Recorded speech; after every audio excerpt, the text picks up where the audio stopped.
Welcome back to the shop here at Basin Motorsports. I'm Canaan. Today I'm going to give you kind of a quick review of a Yuguang car or motorcycle air pump.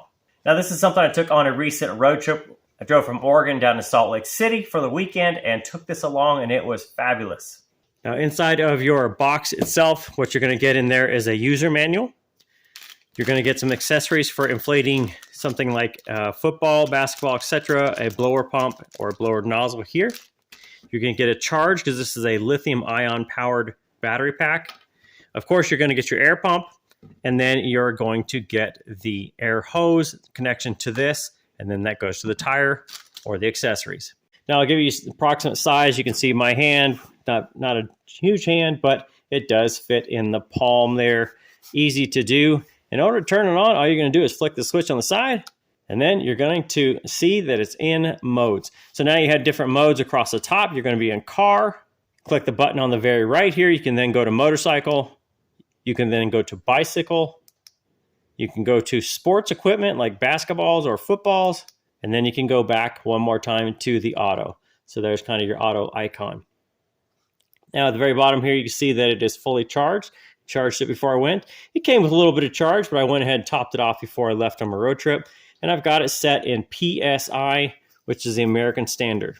Now, nice thing on the very left here, you can see that it is a light icon, which does have an LED at the top. Helps you as you need. You will have a plus and minus here on the sides. You can then increase or decrease your set value. And then once you connect up your inflator hose, you can then connect it to your tire, and it will show you the actual reading, and then you can set it versus what you want it to do, and then hit start, which is the M button in the middle. Now, when you first connect up your compressor, it will show you the PSI or the air pressure in your tire. It's currently sitting at 14.5 PSI. Now, if I want to take this up to 35, I can use my plus here. Plus and minus changes there.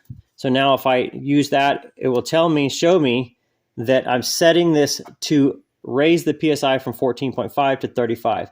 Now it says in the instructions that it will go from 0 to 35 PSI in under 5 minutes. That is for a 15-inch 195 tire. I have this connected to a 17-inch 255 series tire. So I expect this will be a little bit longer maybe, but we'll see. I'm going to go ahead and time this. We'll see how it does.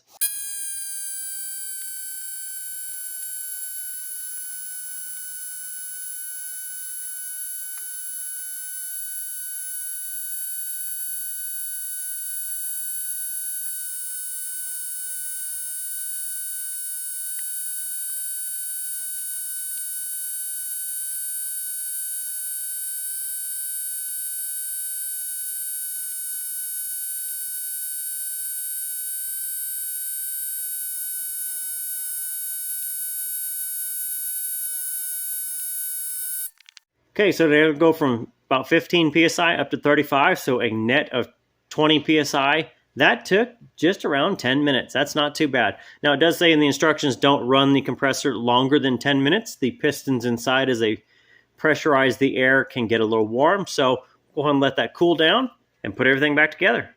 Now, once you're done using the compressor, you can go ahead and loop the hose over here. And there actually is a screw boss right on the side here that you can put it in, so it kind of looks like a big padlock.